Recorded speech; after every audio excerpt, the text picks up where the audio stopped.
প্রথমেই দেখে নেব 30টি তাজা সংবাদ। শুরুতেই শিরোনাম।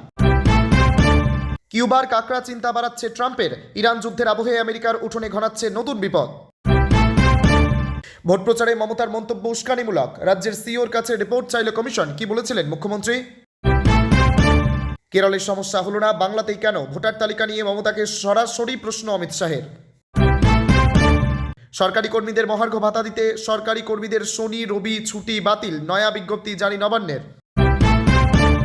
হরমুজে বিশ্বাসঘাতক পাকিস্তানি ট্যাঙ্কার উড়িয়ে চরম শিক্ষা ইরানের।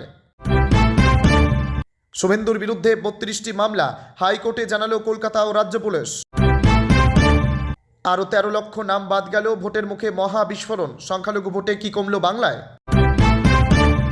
উঠল নাম, এসআইআর দ্বিতীয় সাপ্লিমেন্টারি লিস্টে স্বস্তিতে 2 হেভিওয়েট তৃণমূল প্রার্থী।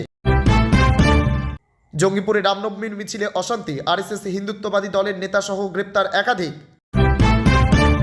বকেয়া ডিএতে বড় কাটছাট, সকলে পাবেন 9 টাকা।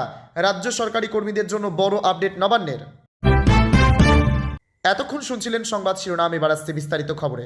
ভিডিওটি ভালো লাগলে লাইক করুন এবং আমাদের ইউটিউব চ্যানেলটি সাবস্ক্রাইব করে আমাদের সঙ্গে থাকুন। পরবর্তী আপডেটের জন্য ধন্যবাদ। ইরান যুদ্ধের আবহে ট্রাম্পের কপালে দুশ্চিন্তার ভাঁজ। মার্কিন প্রেসিডেন্ট ডোনাল্ড ট্রাম্প একাধিকবার ইঙ্গিত দিয়েছেন ইরানের পর আমেরিকার টার্গেট কিউবা। এবার সেই কিউবাতেই মাথাচাড়া দিয়ে উঠল ফিদেল কাস্ত্রোর বংশধর রাউল কাস্ত্রোর নাতি রাউল গিলার্মো রদ্রিগেজ কাস্ত্রো। প্রথমবার কিউবার প্রেসিডেন্ট মিগেল দিয়াজ ক্যানেলের সঙ্গে রাজনৈতিক কর্মসূচিতে দেখা গেল তাকে। অনুমান করা হচ্ছে প্রবল মার্কিন চাপের মাঝে দ্বীপরাষ্ট্র কিউবাকে কূটনৈতিক দিশা দেখাতে পারেন রদ্রিগেজ কাস্ত্রো ওরফে এল কাংরিজো বা কাকরা। ফিদেল কাস্ত্রোর এই বংশধরকে নিয়ে যথেষ্ট উদ্বিগ্ন আমেরিকা। চলতি বছরের 3 জানুয়ারি ভেনেজুয়েলায় মার্কিন অভিযানের পর থেকে কিউবার পরিস্থিতি অত্যন্ত গুরুতর। দীর্ঘ বছর ধরে কিউবার ওপর নিষেধাজ্ঞা চাপিয়ে রেখেছে আমেরিকা। এই অবস্থায় ভেনেজুয়েলা ছিল তাদের একমাত্র সহায়। এখন থেকে ভর্তুকিতে এখান থেকে জ্বালানি তেল সহ অন্যান্য প্রয়োজনীয় সামগ্রীর সরবরাহ হতো কিউবাতে। সব বন্ধ হয়ে যাওয়ায় দেশটির অর্থনীতির শ্বাসরোধ হয়েছে। ডিসেম্বরের মাঝামাঝি থেকেই কিউবায় তেল সরবরাহ বন্ধ। ঠিক এই পরিস্থিতিতেই কিউবার ক্ষমতায় আসার সম্ভাবনা বাড়ছে রদ্রিগেজ কাস্ত্রোর। ভোটের সময় কেউ ভয় দেখাতে আসলে ঘরে যা আছে হাতা খুন্তি তাই নিয়ে বেরোবেন।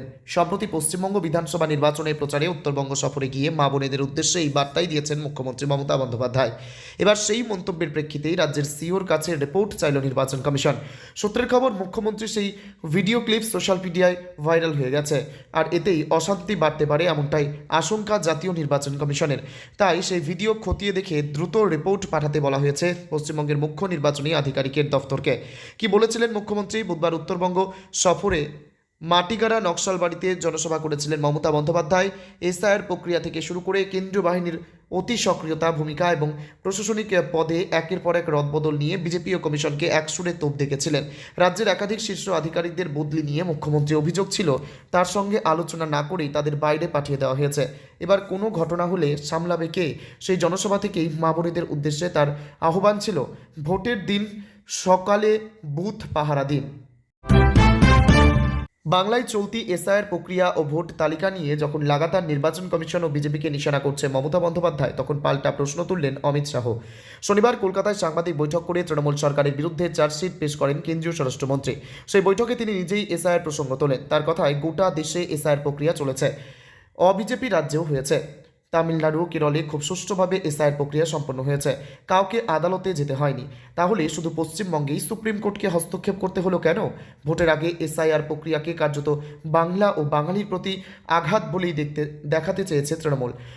ভোটার তালিকা থেকে লক্ষ লক্ষ নাম বাদ পড়ায় ঘটনায় কমিশনারের বিরুদ্ধে আঙুল তুলেছে।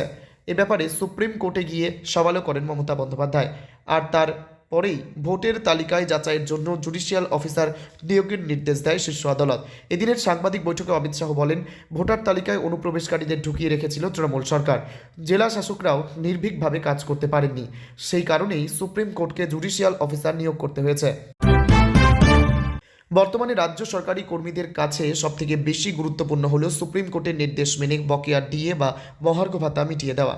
আর সেই কারণে ঘুম ছুটেছে নবান্নের। শনি রবি দুদিনের ছুটি বাতিল নবান্নের। বর্তমানে রাজ্য সরকারি কর্মীদের কাছে সবথেকে বেশি গুরুত্বপূর্ণ হলো সুপ্রিম কোর্টের নির্দেশ মেনে বকেয়া ডিএ বা মহার্ঘ ভাতা মিটিয়ে দেওয়া। আর সেই কারণে ঘুম ছুটেছে নবান্নের। সুপ্রিম কোর্টের নির্দেশ অনুযায়ী প্রথম কিস্তির টাকা মিটিয়ে দিতে উদ্যোগী হয়েছে রাজ্য সরকার। আর সেই কারণেই কাজের চাপ বেড়েছে সরকারি কর্মীদের।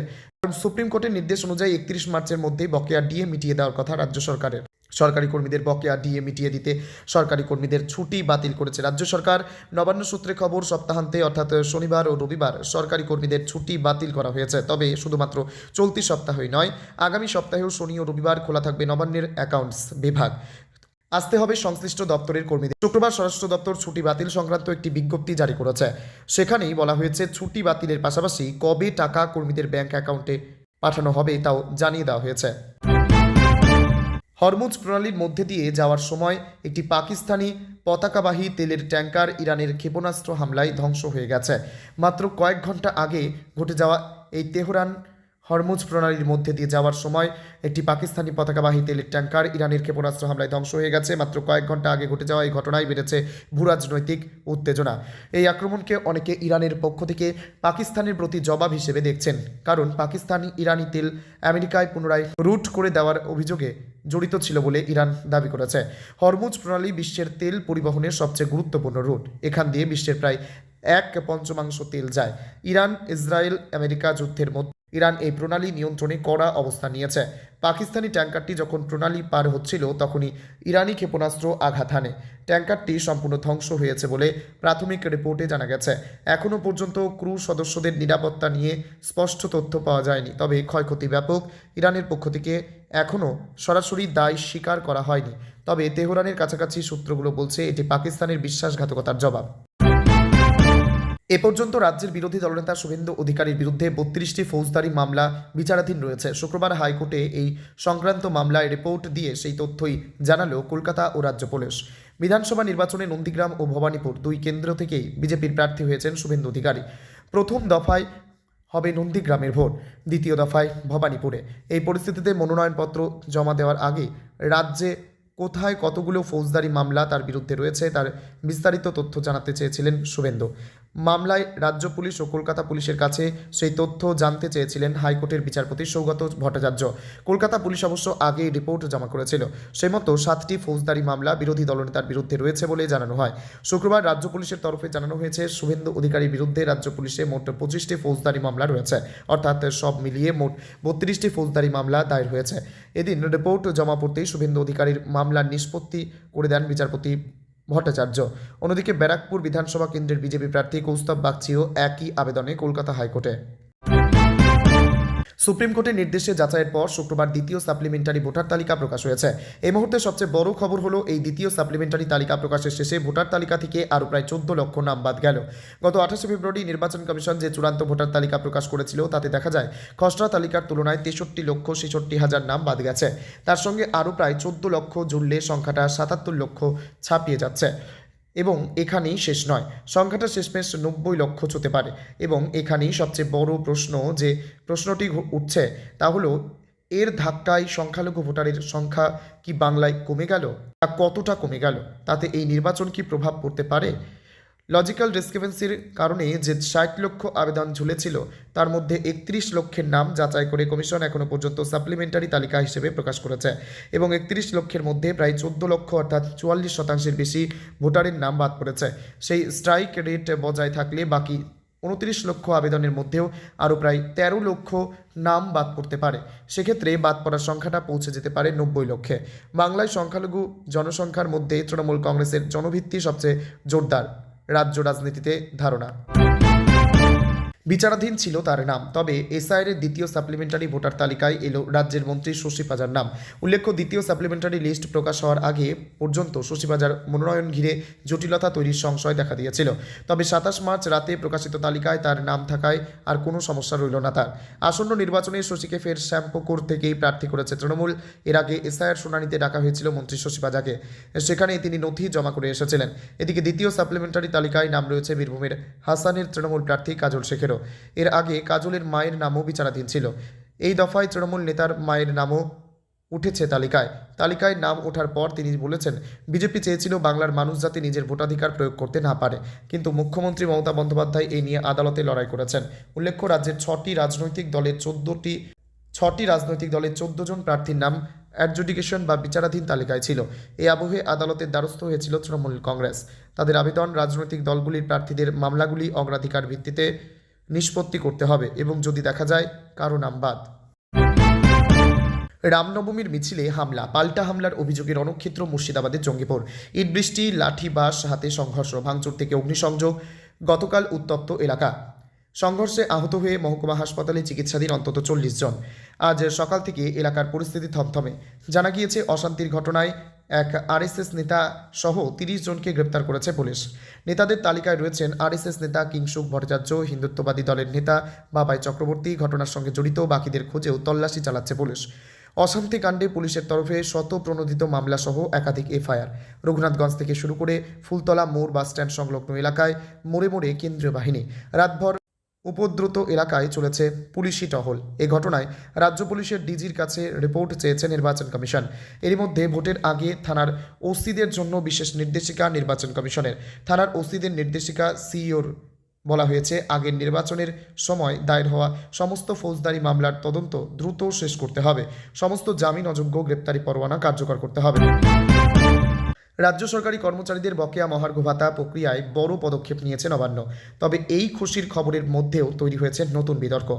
নবান্নের সাম্প্রতিক বিজ্ঞপ্তির পর প্রশ্ন উঠছে, রাজ্যের সকল পর্যায়ের কর্মচারীরা কি আদৌ এই বকেয়া টাকা পাবেন? সুপ্রিম কোর্টের বড় নির্দেশের পর অবশেষে 2008 থেকে 2019 সালের মধ্যবর্তী সময়ে বকেয়া ডিএ মেটাতে উদ্যোগী হয়েছে রাজ্য সরকার। গত 13 মার্চ অর্থ দপ্তর থেকে জারি করা বিজ্ঞপ্তিতে জানানো হয়েছে যে এই দীর্ঘ সময়ের বকেয়া মিটিয়ে দেওয়া হবে কয়েকটি পর্যায়ে। প্রথম পর্যায়ে 2016 সালের জানুয়ারি থেকে 2019 সালের ডিসেম্বর পর্যন্ত সময়ের বকেয়া মেটানোর প্রক্রিয়া শুরু হয়েছে। অর্থ দপ্তরের নতুন পোর্টাল ও টাকা মেটানোর জন্য ইতিমধ্যেই অর্থ দপ্তর একটি বিশেষ পোর্টাল চালু করেছে এবং ড্রয়িং অ্যান্ড ডিসবার্সিং অফিসারদের জন্য নির্দিষ্ট স্ট্যান্ডার্ড প্রসিডিওর বা নির্দেশিকা জারি করেছে। এই নির্দেশিকা অনুযায়ী কর্মচারীদের বকেয়া ডিএর হিসাব হিউম্যান রিসোর্স ম্যানেজমেন্ট সিস্টেম মডিউলের মাধ্যমে সরাসরি প্রস্তুত করা হবে। টাকা পাওয়ার নিয়মাবলী, নবান্নের সিদ্ধান্ত অনুযায়ী বকেয়া ডিএ দুটি কিস্তিতে দেওয়া হবে। প্রথমটি 2026 সালের মার্চ মাসে এবং দ্বিতীয়টি সেপ্টেম্বর মাসে। টাকা পাওয়ার ক্ষেত্রে কর্মচারীদের শ্রেণী বিভাগ করা হয়েছে।